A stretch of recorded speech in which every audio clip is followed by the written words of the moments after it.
예, 안녕하세요. 자, 그러면 여러분 또 페이지, 저 신교재 251페이지, 자, 예금 거래 상대방부터 진행하도록 하겠습니다.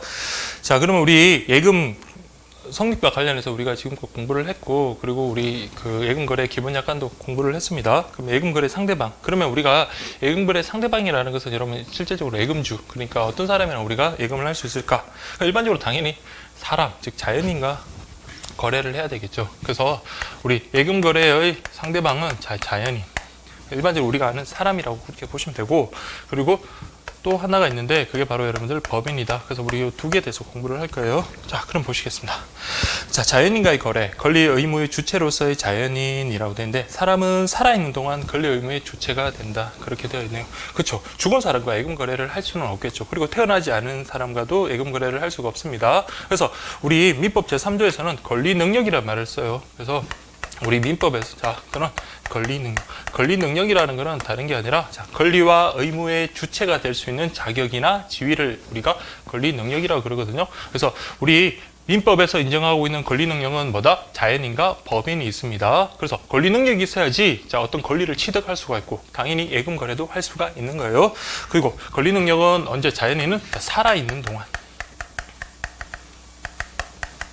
살아있는 동안이니까 여러분들 태어나서 죽을 때까지 이렇게 보시면 되겠습니다.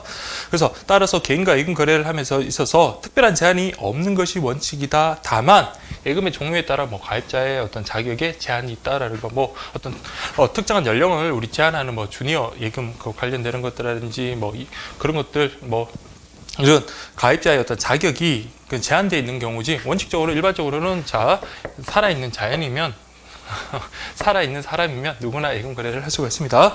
근데 이제 문제가 되는 건, 이번에 이제 새로 들어온 내용이는 제한 능력자와의 거래라고 되어 있는데, 자, 우리 앞에서 우체국 이용계약, 우편물 이용계약과 관련해가지고 잠깐 봤었는데, 자, 제한 능력자라는 것은, 자, 한번 보겠습니다. 우리 자연인 중에, 자, 제한 능력자.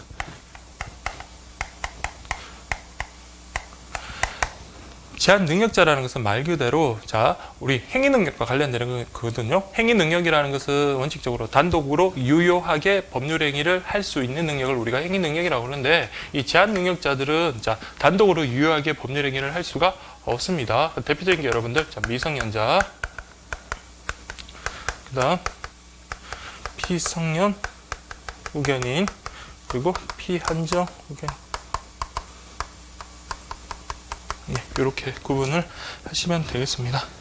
그래서 여러분들 보시면, 자, 미성년자라는 것은 원칙적으로 행위 능력이 없어요. 그래서 단독으로 유효하게 법률 행위를 할 수가 없습니다. 그래서 미성년자가 어떤 부동산 매매 거래 계약을 단독으로 했다, 뭐 임대차 계약을 했다, 나중에 법정 대리인 부모가 그 계약을 취소하거나 아니면 미성년자 본인이 그 계약을 취소할 수가 있는 게 원칙입니다. 그래서 미성년자 같은 경우는 원칙적으로 행위 능력, 자, 행위 능력이라는 것은 아까 다시 말씀드린 단독으로 유효하게 법률 행위를 할 수 있는 능력입니다. 뭐 행위 능력 없다.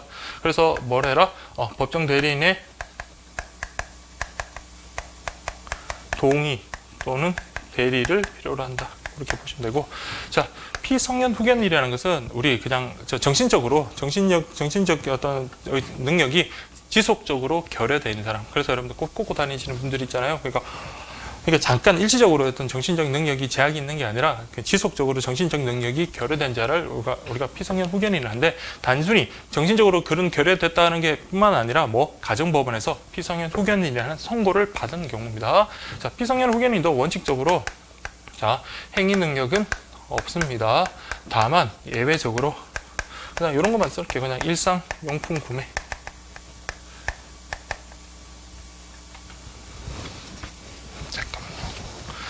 이럴 때는 후견인이, 이거는, 자, 대리를 한다. 자, 정신적으로, 자, 정신적이 지속적으로 결여된 사람한테 뭐 해라고 동의를 한다 하더라도 동의해준 내용대로 제대로 법률 행위를 할 수 있을까요? 할 수 없겠죠. 그렇기 때문에 피성년 후견인 같은 경우는 후견인이 대리를 해줘야 됩니다. 동의가 아니고 대리. 근데 예외적으로 가능하다. 예외적으로 어떤 거? 일상용품 구매, 또는 뭐 그 어떤 특정 금액 이하로 뭐 사는 그런 일상용품 구매라든지, 아니면 그 가정법원에서 요런 행위는 해도 돼라고 가정법원에서 정한 것들 있잖아요. 그런 것들 단독으로 할 수 있다. 피한정 후견인은 자 정신적인 능력이 일시적으로 제한된 그런 사람들입니다. 그래서 순간 정신이 오락가락하는 분들 아니면 뭐 낭비벽이 심하거나 그런 분들은 근데 예전에는 이런 한정치산자라 그래서 행위 능력이 없는 걸로 봤었거든요. 근데 자, 피한정 후견인은 원칙적으로는 행위 능력이 있습니다.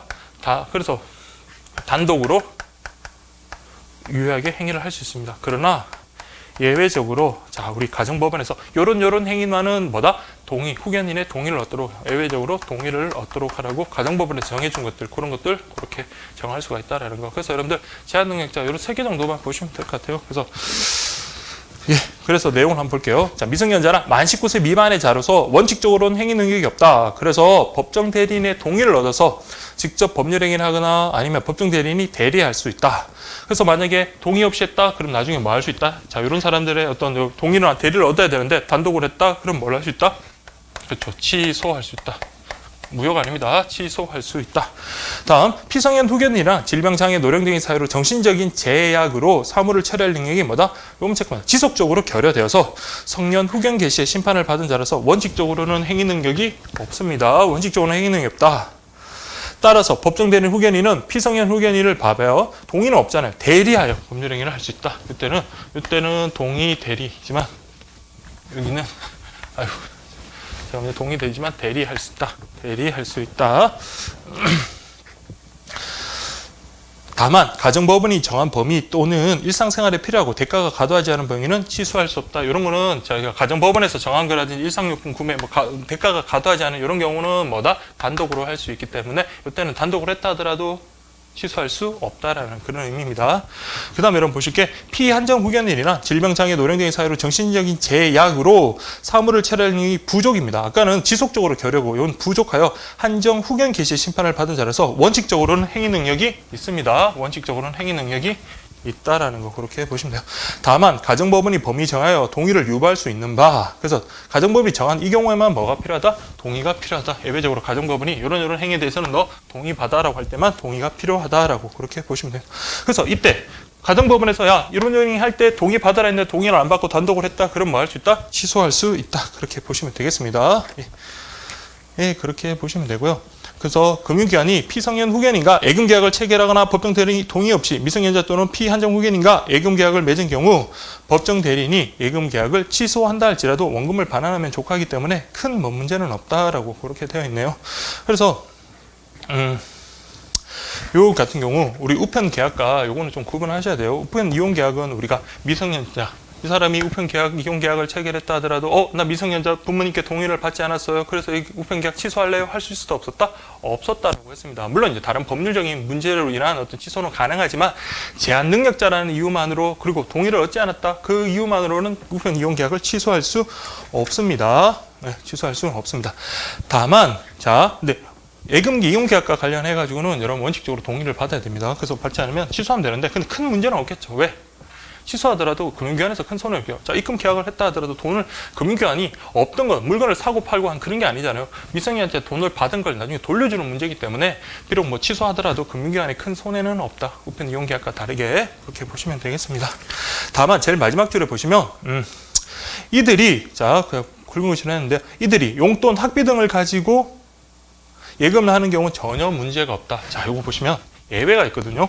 자, 미성년자 같은 경우는 원칙적으로 행위 능력이 없어서 법정 대리인의 동의나 대리를 얻어야 됩니다. 근데 예외적으로 용돈 그러니까 이게 쉽게 말하면 법정 대리인이 처분을 허락한 재산이에요. 그러니까 우리가 부모님께서 한 15만 원, 20만 원을 주면서 이걸 뭘 사라고 이렇게 처분을 허락했다는 거 그 자체에서 뭡니까? 동의를 갖다가 해줬다라고 그렇게 보시면 돼요. 그래서 여러분들 뭐 용돈이죠. 용돈.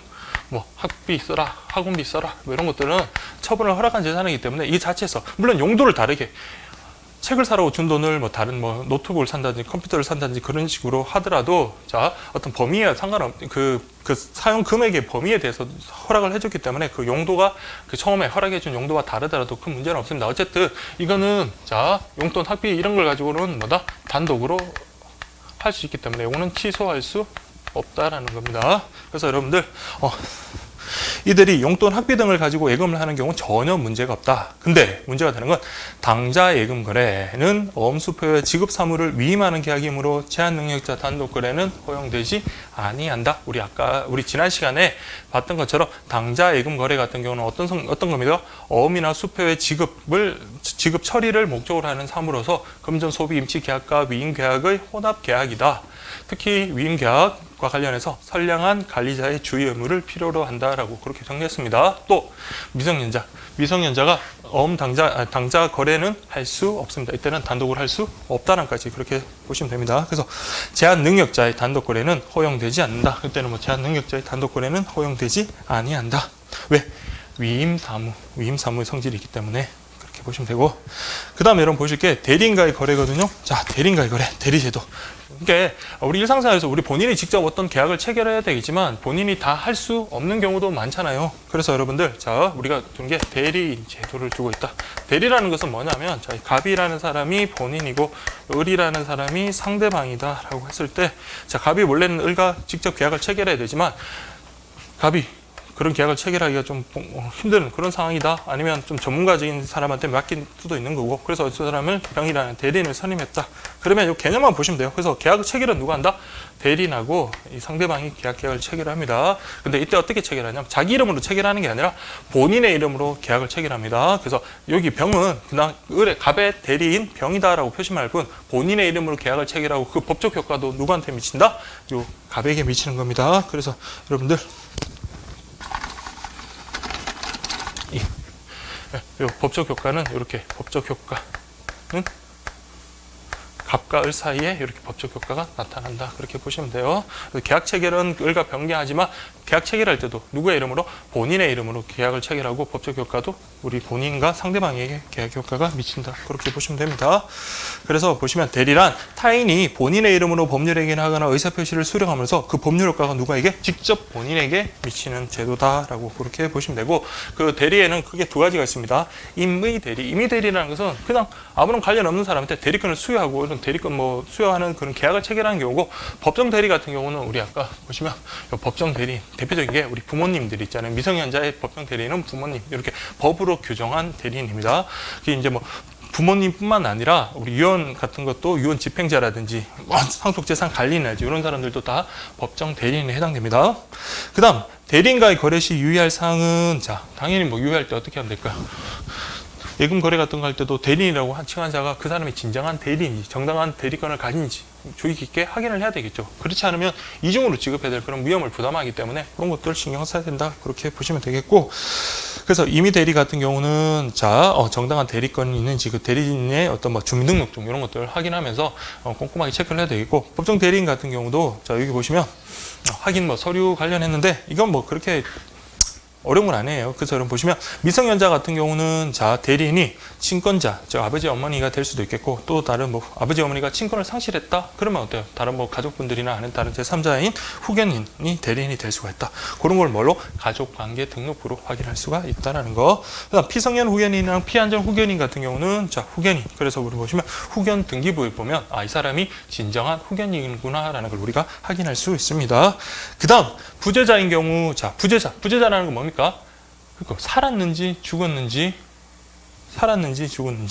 자, 너무 오랫동안 그 자리를 그냥 비워두는지 알잖아요. 그래서 그 사람이 와서, 그 사람이 뭐 아무런 여기에 속세에 인연이 없으면 상관이 없겠지만 여기에 어떤 재산이라든지 그런 어떤 권리관계가 얽히고 얽혔단 말이에요. 그래 부재 중인 자와 지금 연락이 안 된 상황에서 그대로 방치를 해둘 수는 없으니까 이 경우에는 부재자 재산 관리인을 선임하고 법원의 어떤 선임 심판서 이런 것들을 확인을 하면서 이 사람이 부재자 재산 관리인이구나. 그래서 그 부재자가 없는 동안에 부재자 재산 관리인이 이 사람의 뭐 예금을 찾아서 다른 용도로 돈을 쓰거나 뭐 급한 일에 쓸 수 있는 거고 할 수 있는 거잖아요. 그때는 법원에서의 어떤 선임 심판서 등본을 확인하면서 이 사람이 진정한 부재자 재산 관리인이구나라는 것을 확인할 수 있습니다. 그다음 사망한 경우, 자, 물론 이제 사망했을 때 뭐 진정 뭐 유언을 통해 가지고 상속 재산을 정당하게 어떻게 배분을 해주고 그렇게 집행을 하면 좋겠지만, 그렇지 않은 경우는, 자, 유언을 집행하는 자가 따로 있거든요. 그래서 유언 집행이 완료될 때까지는 유언 집행자가 그 죽은 자의 어떤 대리인으로서 역할을 합니다. 그런 것들도 이런 뭐 사망자 유언 또는 법원의 선임심판서 이런 것들을 통해 가지고 확인할 수 있다라는 거 그렇게 보시면 되겠습니다. 그다음 여러분 보실 게 예금의 중도 해지하고 예금의 담보 대출. 자, 이거는 여러분 왜 이게 따로 목록이 나와 있겠어요? 자, 예금에 있어서 중도 해지라든지 예금을 가지고 또 다른 또 대출을 한다는 것은 이게 만약에 진정한 대리인이 아닌 대리인 본인의 의사에 기한 어떤 행위가 아니었다면 나중에 불축의 손해를 입힐 수가 있는 거잖아요. 그래서 여러분들 단순히 자, 통장을 제출받고 인감과 비밀번호 일치한다. 그래서 지급했다. 이거 사유만으로는 항상 금융기관이 면책되는 것은 아니다라는 겁니다. 좀 더 신경을 쓰라는 거예요. 특히 중도 해지라든지 예금 담보 대출 같은 경우는 금융기관이 좀 더 확인을 해. 그래서 어떻게 반드시 누구의 본인의 의사를 확인하는 그런 절차가 필요합니다. 그래서 여러분들 금융기관이 주요 및 다한 경우만 면책되는데 이 경우에는 어떻게 해라? 자, 예금 약관상의 면책 규정이나 우리 앞에 조문에 봤던 면책 규정이나 예금의 준점유자에 대한 변제 규정이 적용되지 아니하거나 적용될 수는 있지만 제한됩니다. 그래서 반드시 어떻게 해라? 본인의 의사를 확인해라. 언제? 중도 해지라든지 아니면 예금 담보 대출의 경우 그렇게 의무가 가중된다라는 거 그렇게 보시면 되겠습니다. 자, 그 다음에 여러분들 외국인과의 거래는 뭐 그냥 가볍게 보시면 됩니다. 그래서 외국인하고 거래하더라도 외국인이 우리 국내에서 거래해도 어차피 행위지 법률, 즉 우리나라 법률을 따르기 때문에 큰 차이는 없습니다. 그래서 여러분들 셋째 줄은 원칙적으로 내국인과의 예금 거래와 다른 점이 없다라는 거 그 정도 뭐 체크를 하시면 되겠습니다. 네. 그다음 마지막에 보시면 비거주자라 하더라도 자, 여기 우리나라에 거주하지 않는 외국인을 하더라도 자, 외국한 은행과 예금 거래를 하는 거는 뭐 무방하다. 뭐 이런 정도만 좀 체크를 하시면 되겠습니다. 그래서 위에 보시면 밑에서 둘째 줄 보시면 외국인이라도 거주자이면 금융기관과 원화 예금 거래하는 거는 자유다라는 거. 우리나라에서 우리나라 돈을 원화를 가지고 사용을 해야 되니까 외국인이라도 우리 국내 거주자라면 원화 거래하는 건 자유고, 그다음에 외국인이 비거주자예요. 그렇지만 외국한 거래라는 것은 뭐 자유롭다, 무방하다라는 거 그렇게 보시면 되겠습니다. 그다음 이게 이제 여러분 첫 번째 보셨던 권리능력자 예금 거래 상대방으로서 자연인이고, 자연인이라는 것은 살아있는 동안이고, 자연인 일반 사람이면 문제가 없어요. 누구나 다 가입할 수 있는데 다만 상품별로 가입 나이라든지 그런 것들, 자격이라든지 그런 것들이 제한이 있는 거고, 다만 이제 제한 능력자와 관련해서 미성년자, 피성인 후기인, 피안전 후기인 요 사람들의 어떤 능력들, 이게 여러분 직접적으로 금융거래 상식, 금융상식하고 뭐 해당되는 건 아니지만 이번에 그래도 어쨌든 그 민법이 2011년, 10년 초에 그때 자 여러분들 기존의 어떤 미성년자, 한정치사한자, 금지사한자에서 이렇게 바뀌었거든요. 바뀌면서 이런 식의 어떤 것들 좀 정리를, 일반적인 이론이 이번에 그래도 좀 분량을 좀 많이 차지하면서 새로 들어왔으니까 요거는 여러분들 한번 좀 정리를 해둘 필요가 있고, 대리인 같은 경우 여러분들 어떻다? 본인의 이름으로 결의계약을 체결하고, 그리고 누가? 법적 효과는 누구에게? 즉 본인에게 미치지 대리인에게 미치는 것은 아니다라는 거 그렇게 좀 체크를 해주시면 됩니다. 그럼 두 번째 이제 권리능력, 예금거래 상대방으로서 권리능력이 있는 자로서 법인을 들 수가 있어요. 법인은 여러분 그냥 일반적으로 회사다 그렇게 생각을 하십시오. 자, 우리 법인과의 거래. 자, 법인에게 우리 권리능력을 인정하는 이유가 뭘까요? 자, 우리가 정말 작은 조그마한 가게 같은 경우는 그 회사의 그 가게의 대표자 이름으로 뭐 거래를 해도 무방하지만, 우리가 일반적으로 익히 들어서 아는 큰 기업들 있잖아요. 그 회사가 그 오너, 그 회장님, 사장님의 그 단독 소유는 아니잖아요. 자, 뭐 일반적으로 어떤 대기업 같은 경우 뭐 공장 부지라든지 건물이라든지 기계라든지 뭐 엄청나게 어떤 부동산, 동산 어떤 재산이 많습니다. 근데 그런 재산을 자 반드시 권리 능력을 자연에게만 한정을 시킨다면 그 사람 개인의 명의로 해보면 개인 재산과 회사 재산이 섞이기가 쉽잖아요. 그리고 그런 재산에 얽히고 여러 사람들이 투자를 해가지고 그 소유가 공동 소유가 상당히 복잡한데, 그런 걸 갖다가 반드시 자연인 이름으로 뭐 그렇게 다 해야 된다면 모든 사람이 다 등기를 해야 되고 그렇게 복잡하잖아요. 그래서 여러분들 자 법인 같은 경우는 자 이 경우에 우리 일정한 경우 권리 능력을 인정을 합니다. 그래서 법인에게 권리 능력을 인정하기 때문에 법인도 뭘 취득할 수 있다? 예금 채권을 취득할 수 있다. 물론 부동산 등기에 어떤 그런 권리 능력도 있어서, 그래서 뭐 삼성, LG, 뭐 현대 그 회사 명의로 부동산이라든지 뭐 그런 것들을 취득할 수가 있는 거죠. 예금 거래도 마찬가지입니다. 그래서 회사 이름으로 우리가 예금 거래를 할 수 있다. 그렇게 보시면 됩니다. 그래서 법인이란 자연인이 아니면서 법에 의해서 권리 능력이 부여되어 있는 사단 또는 재단을 말하는데, 자 자연인은 출생과 동시에 당연히 권리 의무의 줄체가 된다. 출생과 동시에. 근데 법인 같은 경우는 보통 일반적으로 설립 신고를 하면 됩니다. 설립 신고를 하면 됩니다. 그래서 법인은 법률의 규정에 의하면 성립하지 못한다. 우리는 자유 설립주의가 배제되고 있다. 따라서 법인은 설립에 근거가 되는 법률에 따라서 권리 능력이 제한되는 경우가 많다. 뭐 요거는 그냥 가볍게 보시면 되고, 자 일반적으로 법인 같은 경우 법인 회사가 아무리 권리 능력이 있어서 예금 거래 계약을 체결할 수 있다 하더라도 회사가 와서 직접 체결할 수는 없으니까 그 회사에서 위임한 어떤 대리인이라든지 대표자 이런 사람들이 주로 이제 예금 거래라니 그런 것들을 체결하겠죠. 그래서 대리인 제도가 특히나 우리 법인에서는 유용하다라는 거 그렇게 보시면 되겠습니다. 그래서 보시면 법 이론적으로 법인과 예금 거래를 하려면 진정한 대표인지 여부, 대리인의 대리권 전부, 대리권 범위 확인해야 된다. 그렇지만 실무상 조금만 잠깐. 당자 거래 경우를 제외하고는 뭐하라? 이런 확인하고 예금 거래를 개시하는 경우는 상상하기 어렵다. 왜? 나중에 예금 계약 취소되도록 금전을 반환하면 되기 때문에. 그러니까 금융기관 입장에서는 그렇게 큰 문제는 없는 거예요. 그래서 여러분들 어쨌든 돈을 받고 돈을 받은 걸 돌려주는 거기 때문에 처음 우리가 그 사람에게 대리권이 있는지, 물론 이제 새로운 대리인이라고 칭하는 데가 나타나가지고 돈을 갖다가 달라고 정도 해지하거나 인출할 때 그런 경우는 좀 문제가 될 수는 있겠지만, 그게 아니라 처음부터 어떤 예금 계약을 체결했다. 그럼 나중에 그게 대리권이 없어서 취소가 됐다. 예금 계약 자체가 성립 안 됐다. 그럼 받은 돈 그냥 돌려주면 되기 때문에 큰 문제는 없어요. 그러나 원칙적으로는 어떻게 해라? 대리인이 진짜 진정한 대리인이지, 대리권 전부, 대리권 범위가 얘가 이런 계약을 체결할 수 있는 권한이 있는지, 그리고 이 사람이 진정한 대리인인지 그런 것까지 다 확인을 해야 된다. 그게 그냥 이론적인 거고, 실무상으로는 당자 예금 말고는, 당자 거래 말고는 그렇게까지는 하지는 않는다. 왜? 불측의 손해를 금융기관이 입을 가능성이 없기 때문이다 라고 그렇게 되어 있네요. 자, 그 다음에 여러분들 뭐 선의로 지급한 이상 약관상의 면책 규정 이런 것들 될 수도 있네요. 요거 그냥 가볍게 보시면 되고요. 그 다음 이제 두 번째 보시면 회사와의 거래라고 되어 있네요. 회사와의 거래. 자, 회사의 대표권은 각종 회사마다 다르다. 그래서 주식회사, 유연회사는 대표이사. 그 다음에 한 명의 합자회사 같은 경우는 업무집행사원이라는 그런 사람이 회사를 대표하고 업무집행권을 가진다. 근데 이거 보세요. 따라서 당자 거래와 같이 회사의 신용 상태와 행위 능력이 특히 문제되는 경우 같은 경우는, 자, 이때 봐요. 등기부 등본과 인감 증명 등을 징구 가져와서 한번 확인해야 되며, 법인의 존재 여부와 대표자를 엄격하게 확인할 필요가 있다. 또 당자거래 나오네. 당자거래는, 자, 이게 파급효과, 미치는 파급효과가 큽니다. 그 사람의 어떤 회사의 신용 상태나 그런 것들을 담보로 해가지고 엄도 발행하고 그러는 거잖아요. 그렇기 때문에 대리인이라고 칭하는 자가 왔다. 그러면은 뭐예요? 그 사람의 대표권이 진정 있는지, 그 대리권의 전부가, 대표권이나 대리권의 전부가 여기 미치는지 그런 거 반드시 확인해라 라는 거. 그러니까 신경을 쓰라라는 겁니다. 그 정도 그렇게 보시면 되고, 그러나 그 밖의 경우에는 뭐해라? 자, 요 지문으로 나올 수 있습니다. 신규 개설 신청서에 그냥 회사, 주소, 그 다음에 당의 대표자 성명, 인감 이 정도면 충분하지.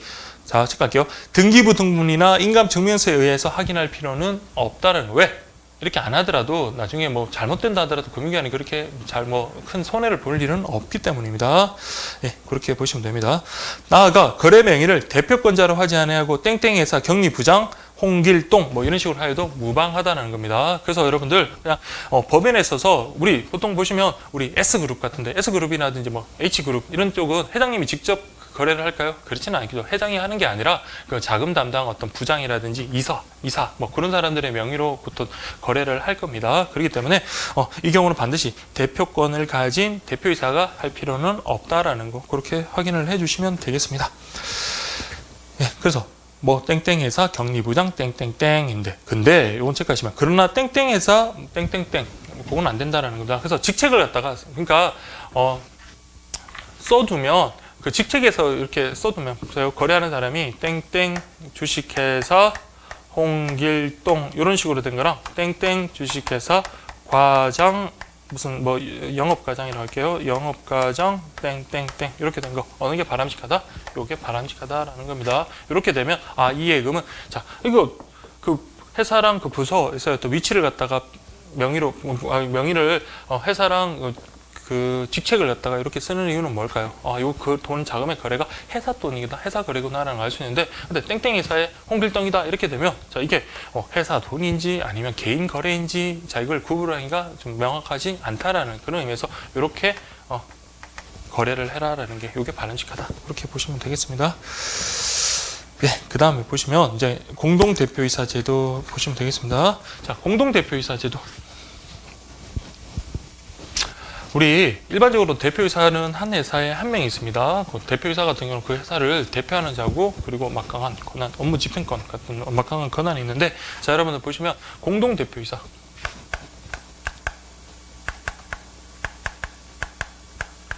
대표이사인데 왜 공동으로 뒀을까요? 그 목적은 뭡니까?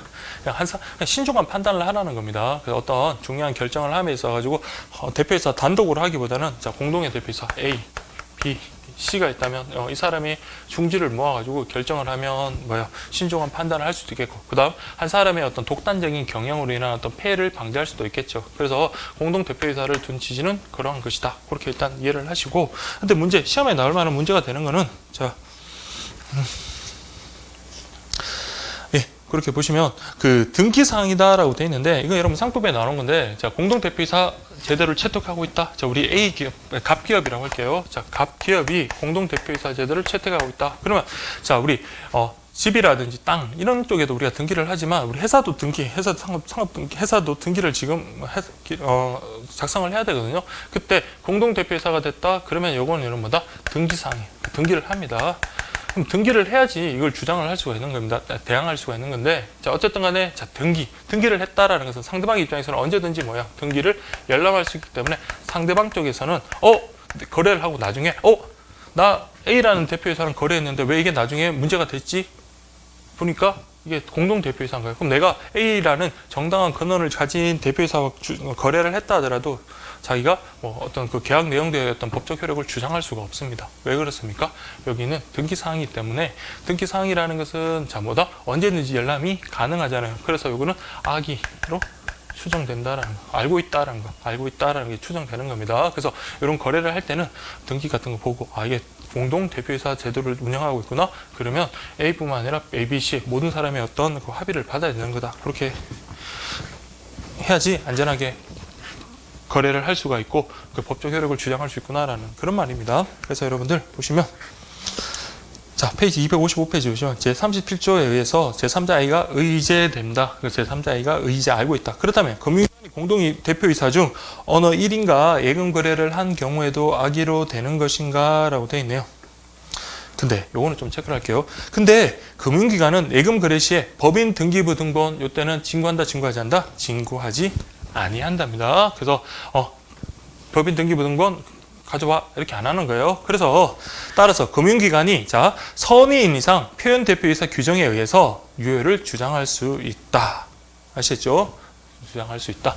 다만 그러니까 이게 악의라고 의제를 해버리는데 자 이게 법인 등기부 등본을 갖다가 우리 예금 거래할 때는 진구 가져오라고 가져서 확인을 안 하거든요. 그렇기 때문에 자 만약에 금융기관 쪽에서 몰랐다라고 하면 정말 선의로 너네들 갑기업이 이런 공동대표이사 제도를 운영하고 있는 것을 몰랐다라고 생각한다면 자 뭐인 이상? 선의인 이상 뭐다?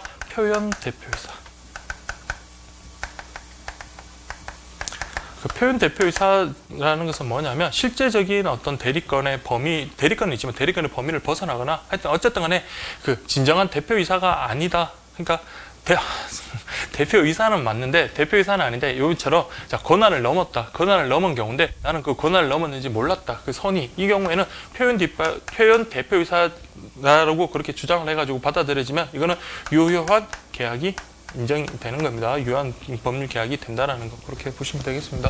그래서 일반적으로 그냥 이렇게 정리를 하시면 돼요. 일반적으로는 공동대표이사 제도는 등기를 해야 된다. 등기를 하기 때문에 제3자, 그 회사와 거래한 제3자는 악의로 의제가 된다. 그러나 일반적인 예금 거래 계약 같은 경우는 자 법인 등기부 등본을 진구하지 않기 때문에 악의로 의제되는 것이 아니라 금융기관은 의제가 안 됩니다. 그래서 금융기관이 이런 공동대표이사 제도를 운영하고 있다는 것을 몰랐다면 즉 선의인 이상 표현 대표이사 규정에 근거해서 이 예금계약의 유효를 주장할 수 있다. 단 또 예외 뭐다? 당자거래.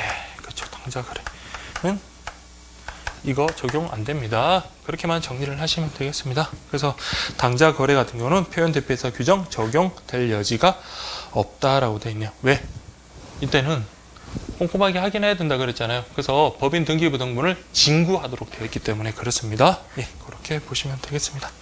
그 다음 여러분들 보시면 공동대표이사가 그 대표권을 어느 1인에게 위임할 수 있는가? 자,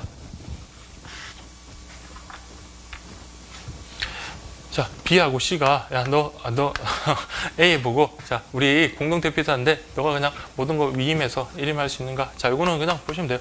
포괄적 위임.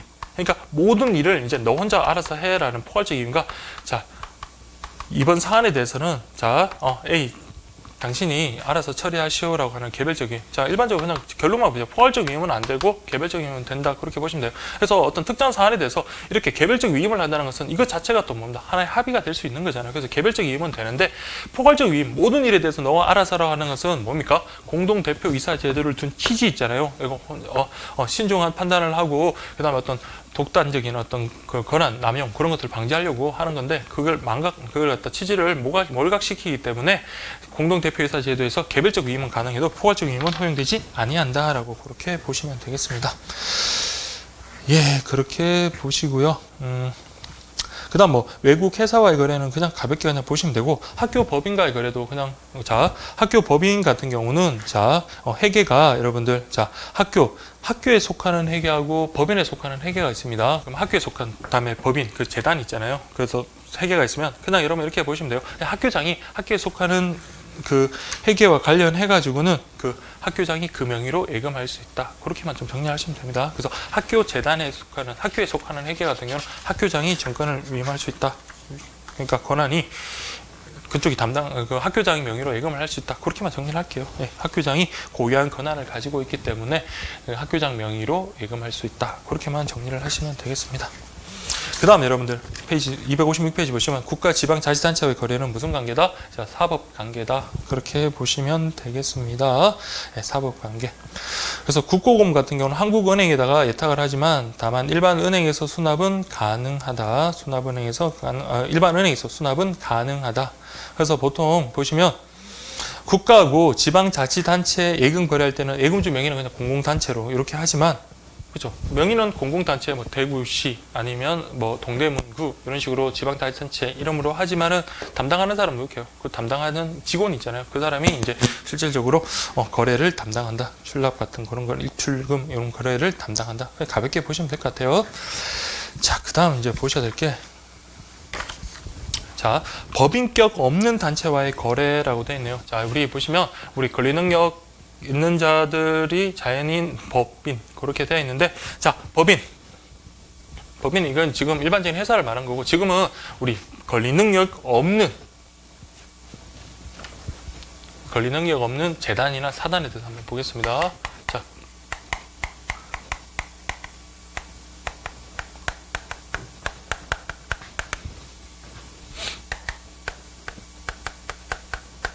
자, 권리 능력 없는 사단이나 재단이라는 것은 여러분 이렇게 보시면 됩니다. 사단이라는 것은 사원들의 모임이고 재단이라는 것은 재산의 모임인데 권리 능력이 없다. 자, 우리 아까 법인이 되려면 일정한 요건을 다 갖춘 다음에 우리 법인에 설립 신고를 해야 돼요. 그 일정한 요건을 갖춰서 신고를 해야 되는데 이 경우는 어떤 설립 신고를 안 했기 때문에 그래서 일정한 실체는 가지고 있지만 아직 설립 신고가 안 된 상태이기 때문에 권리 능력이 없다라고 보시면 됩니다. 근데 이런 것들이 실제로 상당히 많거든요. 그래서 권리 능력 없는 사단 같은 경우는 가장 대표적인 게 여러분 교회, 종중,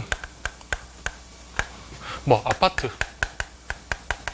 입주, 자 회의, 뭐 이런 다 보면 규약이라든지 뭐 구성원들이 다 있잖아요. 그렇지만은 어떤 설립 신고 같은 걸 안 했기 때문에 그런 거고 재단 그 관련해서는 뭐 장학재단, 종교재단 뭐 이런 것들은 다 그런 겁니다. 장학재단. 자, 요 경우도.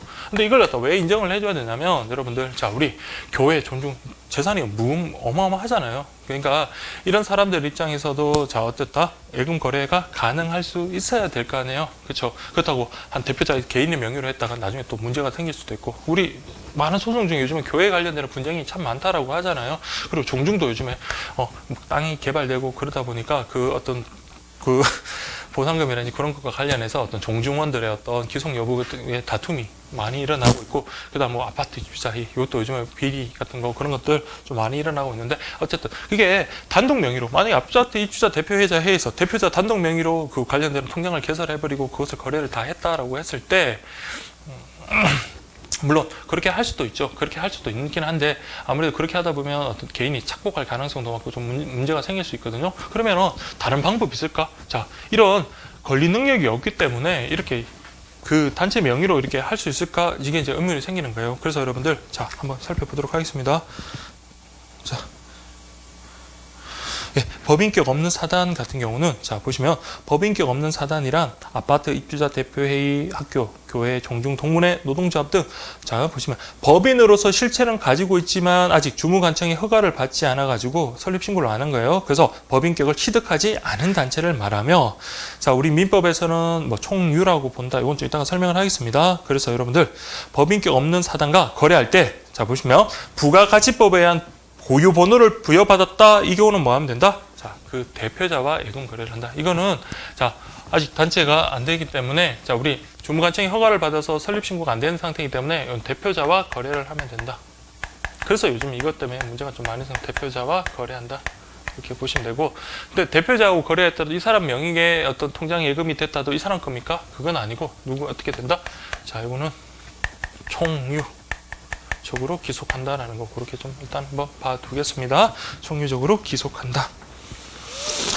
그래서 통상 법인격 없는 사단의 예금 거래자의 표시는 자 땡땡 입주자 대표 회장 땡땡땡. 자 우리 아까 법인과의 거래처럼 자 어떤 소속을 밝히고 직책까지 그렇게 지금도 마찬가지야. 땡땡땡 뭐 A 아파트 입주자 대표회 회장 홍길동 표시하고 예금의 기속관계는 전원의 준총유에 속하게 된다. 그렇게 보시면 되겠습니다.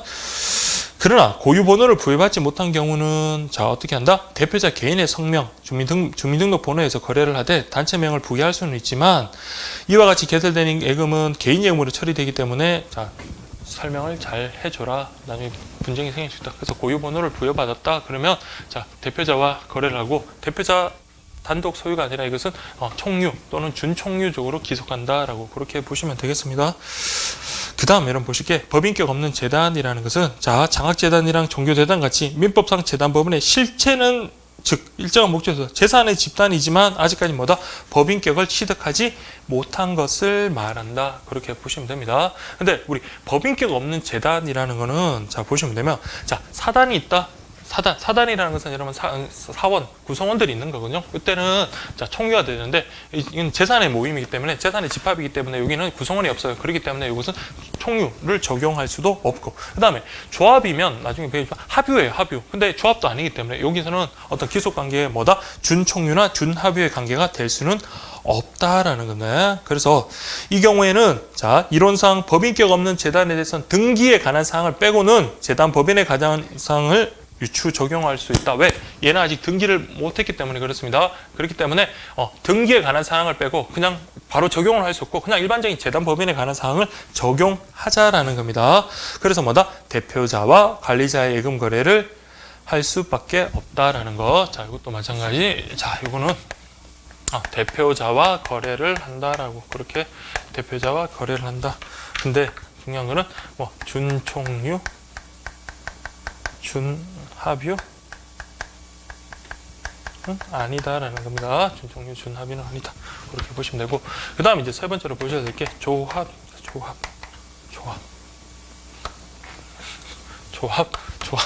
예, 조합 보시면 됩니다.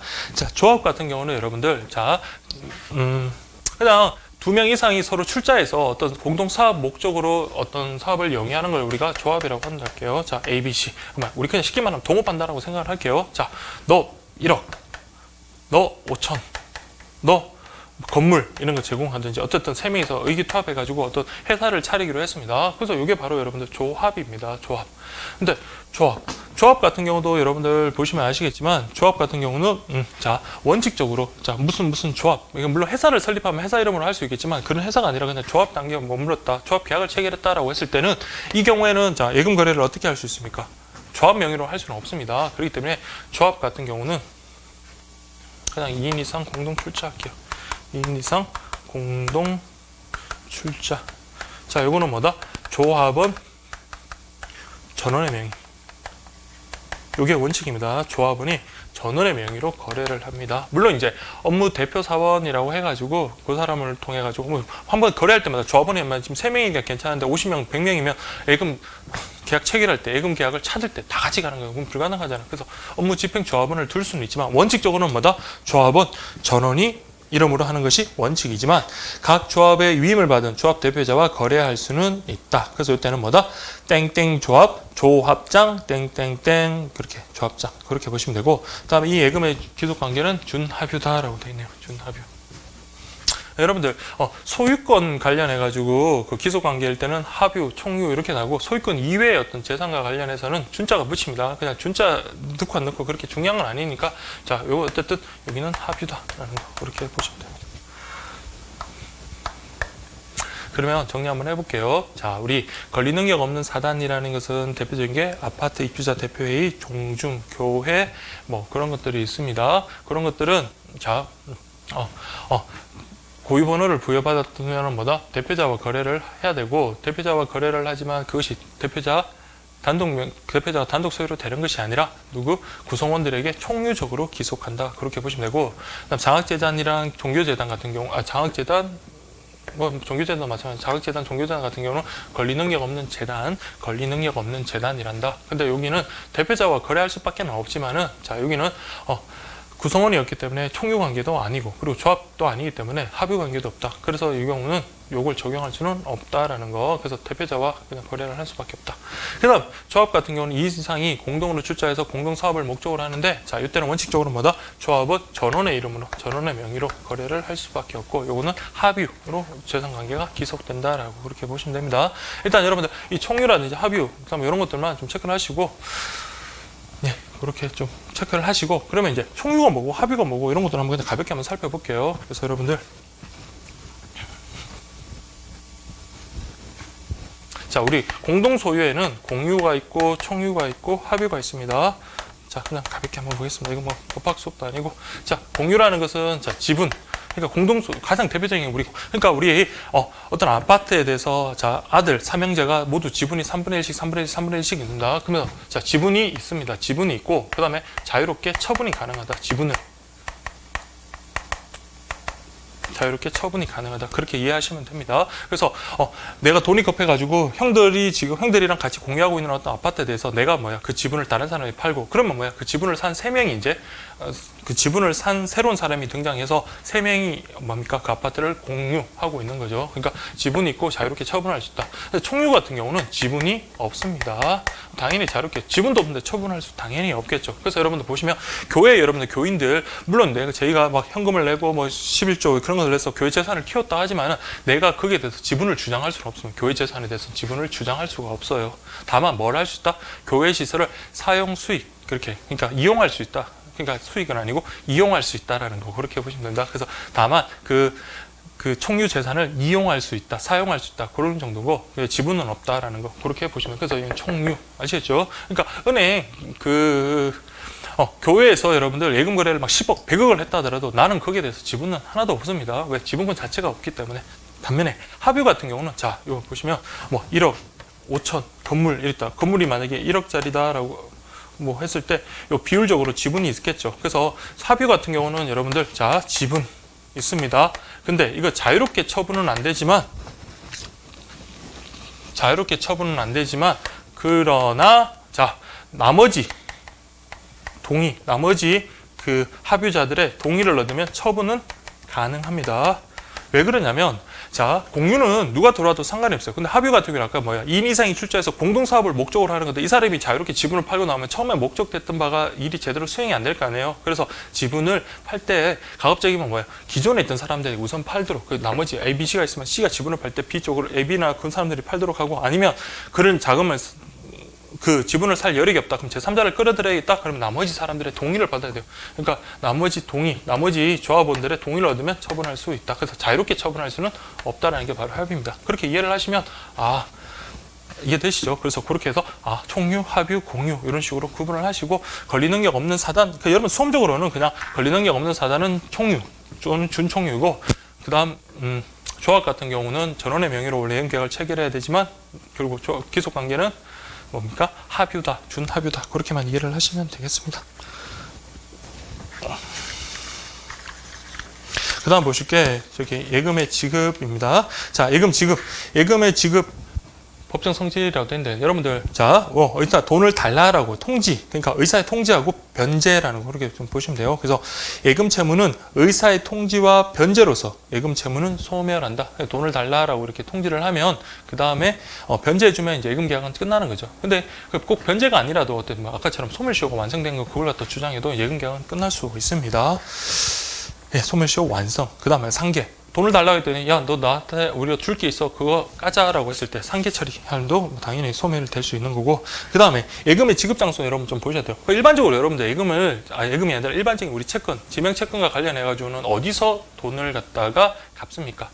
돈을 빌려준 사람이 갚아요? 아니면 돈을 빌려준 사람이 직접 와서 돈 갚아야 될 사람한테 받아가는 겁니까? 아니면 돈 갚아야 될 사람이 즉 채무자가 채권자의 집 앞에 가서 주는 겁니까?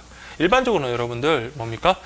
채무자가 채권자의 집 앞으로 가서 그렇게 하는 지참 채무가 원칙입니다.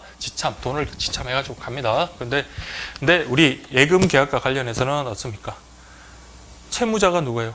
금융기관이잖아요. 금융기관이 돈을 싸들고 와서 우리 집에 와서 돈을 주는 게 아니냐. 채권자의 집, 그 고객이 집에 가서 주는 게 아니잖아요. 이 경우는 뭡니까? 채무자가 가는 게 아니라 채권자가 추심 달라고 하는 겁니다. 그래서 일반적인 지명채권과 관련해서는 지참 채무가 원칙이지만 예금 거래와 관련해서는 추심 채무를 적용한다라는 거 그렇게 보시면 돼요. 그래서 예금 거래 기본 약관도 추심 채무임을 규정하고 있다. 한번 볼게요.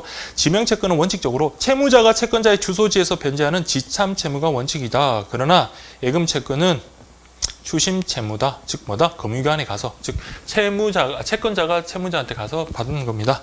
예금거래약관도 이렇게 규정이 되어 있다. 추심 채무라고 규정이 되어 있다. 그렇게 보시면 되고 그다음 무기명 예금 지급해야 될 장소도 원칙적으로 계좌개설 영업자입니다. 그렇게 보시면 되고요. 그다음 예금은 언제 지급해라? 보통 예금, 당좌 예금 같이 기간에 정함이 없다. 그럼 언제든지 다만 영업시간 내면 되겠다. 영업시간 내는 언제든지 청구할 수 있다라는 거 그렇게 보시면 되고 근데 보세요. 청구하고 금융기관이 응하지 않으면 바로 채무 불이행이 되는 겁니다. 그래서 금전소비 임치 계약이라 했습니다. 금전소비대차 계약이면 상당한 기간을 허용한 후에 그러니까 며칠 내로 주지 않으면 책임 묻겠다 이런 식으로 돼야 되는데 그게 아니라 바로 그렇게 책임을 물을 수 있다라는 거고 금전채권의 성질상 채무자인 금융기관은 원칙적으로 뭘로 할 수 없다?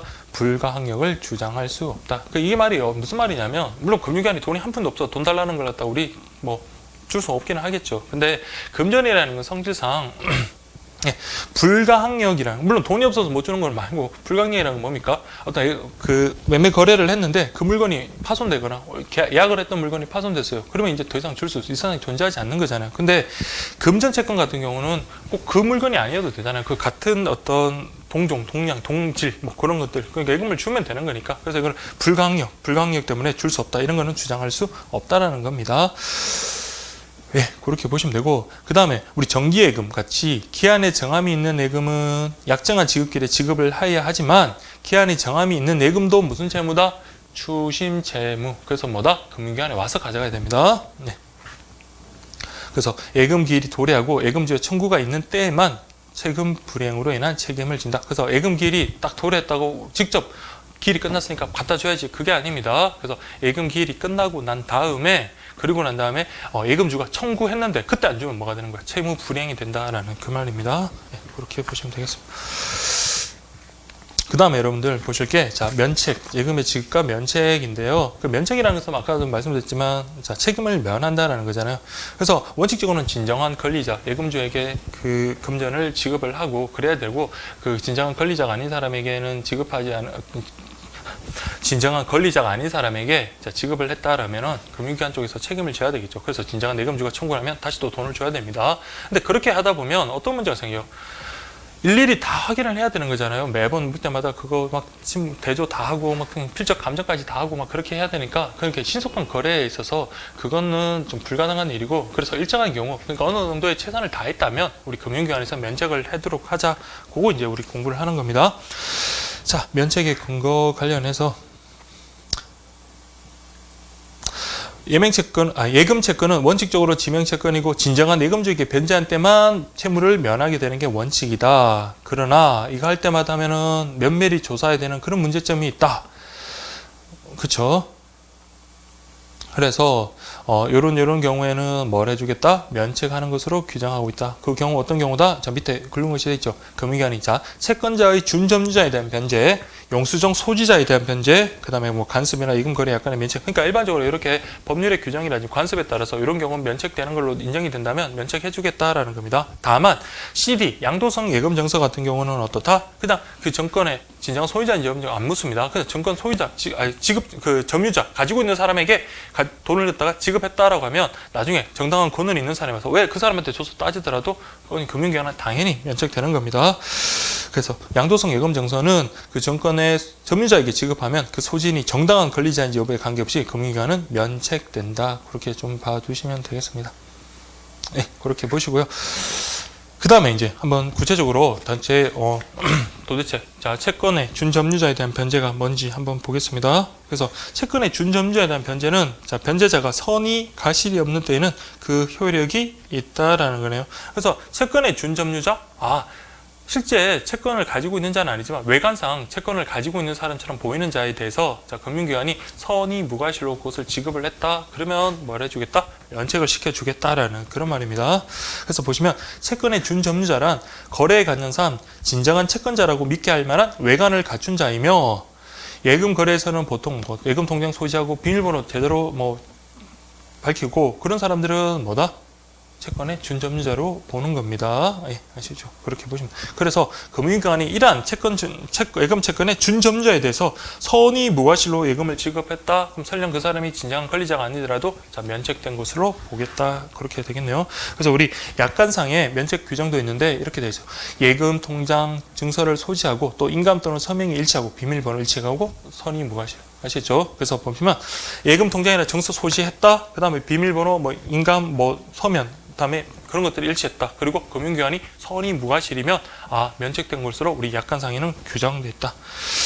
그렇게 보시면 되겠습니다.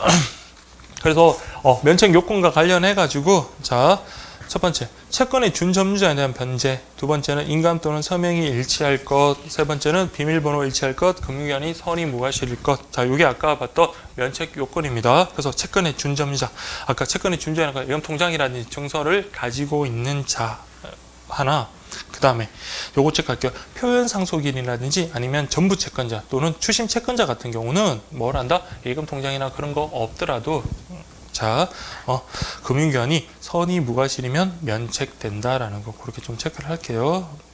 일단 그 용어 그냥 표현 상속인, 전부 채권자, 추심 채권자 그냥 요 용어 자체 의미 파악보다도 그냥 이렇게 이해를 하십시오. 표현 상속이라는 것만 하나 본다면 표현 상속이라는 것은 여러분 진정한 상속인은 아니지만 자 외형상, 외관상 상속인처럼 보이는 겁니다. 그래서 누가 봐도 그러니까 그 가족사는 잘 몰라요. 그렇지만 외부에서 봐더라도 진정한 아들이 맞는 것 같아요. 그럼 아버지가 돌아가시고 아들이 맞다라고 봤을 때는 저 사람이 상속인이거니라고 생각을 할 수밖에 없어요. 왜?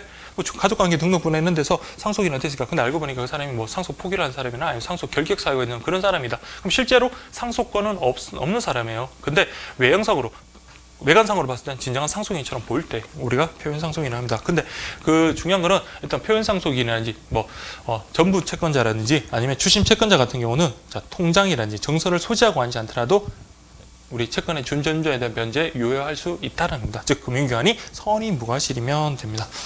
또한 자 이게 이제 색깔이 쉬운데 예금 통장 증서를 소지하고 신고 인감 등을 절취해서 한 즉 도둑인 사람이 예금주의 대리인을 주의하면서 예금을 지급받았다. 이 경우에도 자 뭡니까?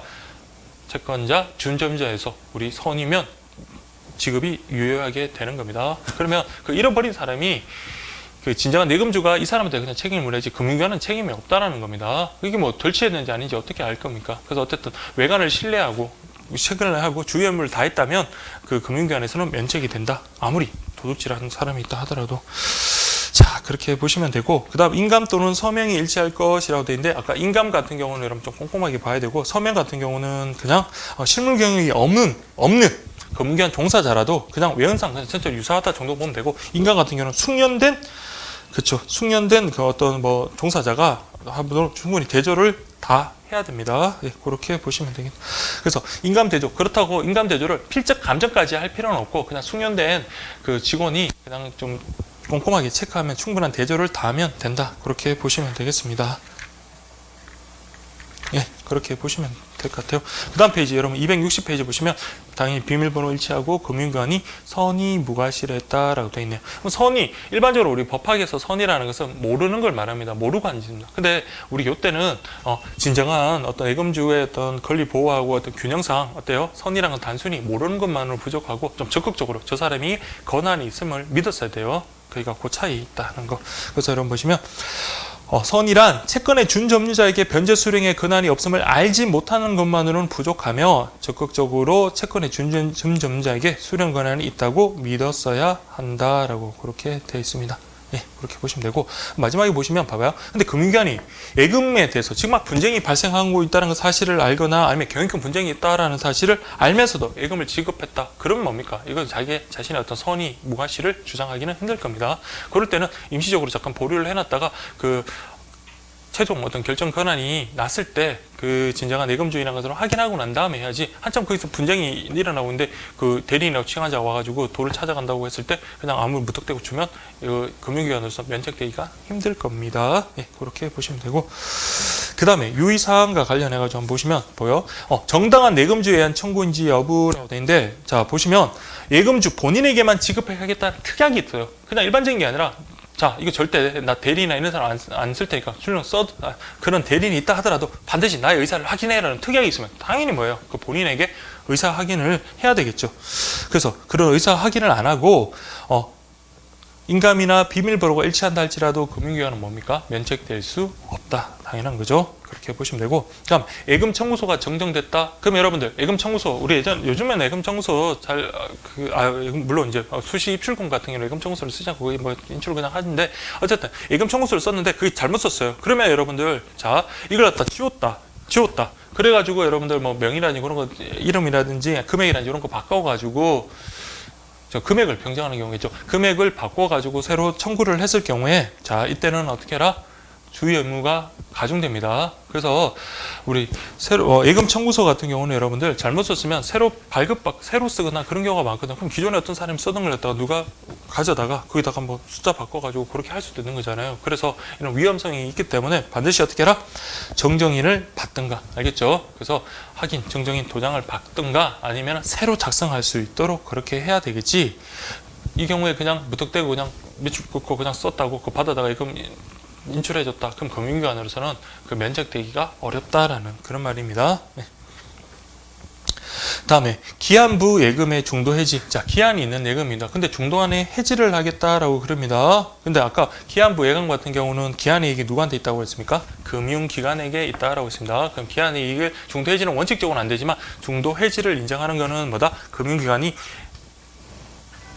자신의 어떤 기한의 이익을 포기한 것으로도 가능하기는 합니다. 예, 그렇게 가능하기는 한데 다만 자 중도 해지 같은 경우는 뭐예요? 이것도 예금주에게 미치는 영향이 크기 때문에 반드시 예금주 본인의 의사를 확인해야 된다. 그렇게 좀 보시면 되겠습니다. 그 다음에 뭐 사고 신고 여부 같은 거 이런 것들을 확인한다.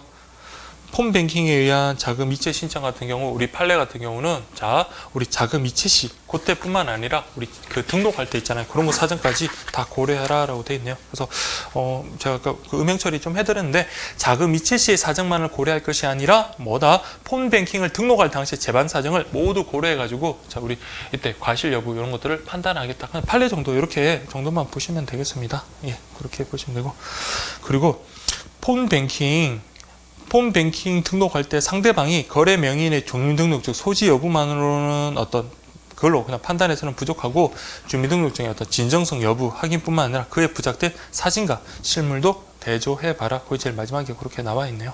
그렇게 보시면 되고 그다음 편의지급 같은 경우도 자 편의지급 원칙적으로는 여러분들 자 어떻게 하는 겁니까?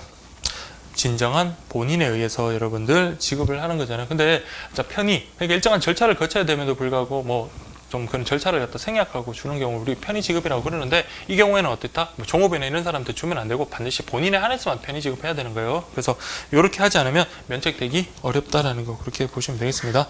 그래서 보시면 편의 지급이랑 무통장 지급, 무인간 지급 등 같이 약관에 정하는 예금 지급 절차를 따르지 않은 그러니까 절차를 어느 정도 생략하는 경우인데 이 경우에는 예금주에게 지급한 경우에는 변제 효과가 발생하지만 종업원이나 이런 사람들에게 주는 것은 면책될 수 없다. 그래, 그런 정도 결론만 그렇게 보시면 돼요. 그래서 실무상 부득이 편의 지급할 때는 예금주에 한해서 지급하고 평소 예금거래를 대신한 종업원이 요구할 때는 반드시 뭘 한도록 본인의 의사를 확인하도록 한다. 그렇게 보시면 되겠습니다. 예, 그 내용이 뭐 그렇게 어려운 내용은 아니니까 여러분들 한번 뭐 이렇게 좀 체크하는 정도만 그렇게 좀 내용만 이해만 하시면 뭐 시험에 틀릴 건 없을 것 같아요. 그리고 과다 지급이라는 것은 뭡니까? 제가 만약에 100만 원을 받아야 될 돈인데 금융기관 직원의 착오로 200만 원을 지급했다라고 했을 때 당연히 뭐예요? 과다 지급된 부분에 대해서 금융기관이 부당이득 반환 청구를 하고 그게 응하지 않으면 부당이득 반환 청구 소송을 할 수가 있겠죠. 근데 이거는 민사적인 문제고 형사적으로도 여러분들 좀 문제가 될 수가 있습니다. 그래서 여러분들 자, 이거 사기죄 그리고 점유이탈물 횡령죄. 그래서 이게 둘 다 가능할 수 있는데, 자, 여러분들 보세요. 자, 돈을 그 예금주가 지급받을 때 내가 금융기관 금융기관 직원이 착오로 지금 100만 원을 줘야 되는데 200만 원을 주는 것을 그 당시에 알면서도 그냥 못 가고 받아 들어왔다. 그러면 뭡니까? 사기죄가 성립한다라는 게 바로 여러분 그 형법 판례고요. 그 다음에 받을 때는 몰랐어요. 받을 때는 그게 돈 뭉치를 받으니까 당연히 100만 원이지라고 생각을 했는데 집에 와서 확인을 해보니까 그것이 200만 원이었다. 그러면 일정한 시간이 지나고 확인하는데 그리고 돌려주면 아무런 범죄가 되진 않겠죠. 근데 그걸 알고서도 가만히 들고 있으면 뭐가 성립될 수 있다? 점유이탈물 횡령죄가 성립할 수 있다. 즉 거래 당시에 그렇게 초과 반환되고 있다는 것을 알면서도 묵과하고 챙긴 경우에는 사기죄가 성립할 수 있고, 그리고 거래 당시에는 몰랐다가 나중에 그것을 알았다. 그럼에도 불구하고 반환을 거부했다. 그러면 점유이탈물 횡령죄가 될 수 있다. 그렇게 정리를 해두시면 되겠습니다. 예, 그렇게 보시면 저기 금융상품 이전까지는 다 됐고요. 제가 이걸 좀 너무 이렇게 하나하나씩 이렇게 다 보는 건지 모르겠는데, 그래서 그러다 보니까 좀 진도가 생각보다 많이 안 나가고 있는데,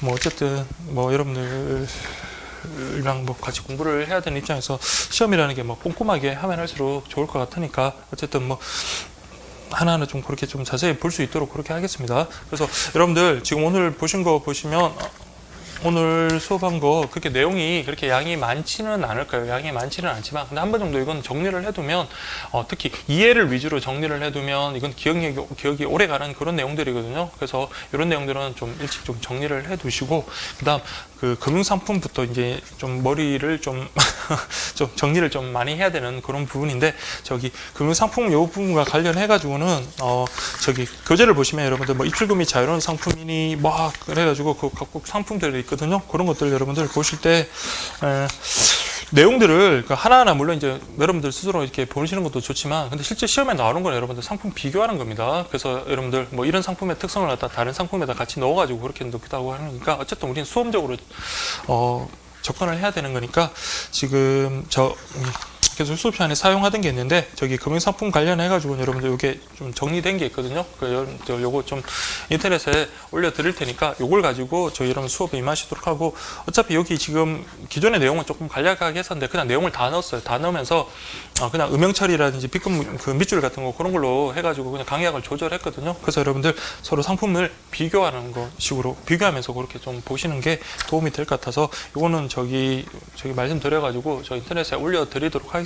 그 여러분들 좀 다운 받으셔가지고 요 책이랑 내용이 다 똑같거든요. 그 책 내용을 갖다 이걸로 그냥 대체하시는 게 더 좋을 것 같아요. 그리고 공부하는 요령, 요 수업과 관련해서 공부하는 요령은 다음 시간에 제가 이렇게 설명을 해드리면서 접근 방법이라든지 그런 것들 그렇게 하도록 하겠습니다. 자, 어쨌든 이제 뭐 날씨도 덥고 시험도 얼마 안 남았는데 계속 여러분들 계속 열심히 하시고 계속 정진할 수 있도록 했으면 좋겠습니다. 자, 어쨌든 오늘 여기까지 하도록 하겠습니다. 수고 많으셨습니다.